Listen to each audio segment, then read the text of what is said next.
না না, এটা মোটেই নয় যে গুরু আদি মারা গেলে তিরাত্রি অসুজ হয় না, বা শ্বশুর শাশুড়ি মারা গেলে তিরাত্রি অসুজ হয় না। হয়, অবশ্যই হয়, এবং এটা বেসিক্যালি আমরা দেখতে পাই নর্থ ইন্ডিয়ার দিকে।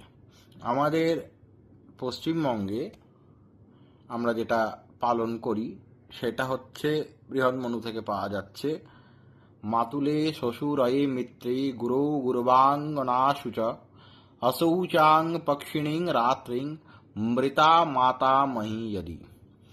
অর্থাৎ আমাদের যদি মাতুল কেউ মারা গেল, বা শ্বশুর শাশুড়ি মারা গেল, বা গুরু এবং গুরুপত্নী মারা গেল, সেইখানে আমরা এখানে পক্ষিণী কাল অসুচ করে অনেকে কিন্তু তিরাত্রিও মানে, যার গুরু পরম্পরায় যেরকম ভাবে আছে।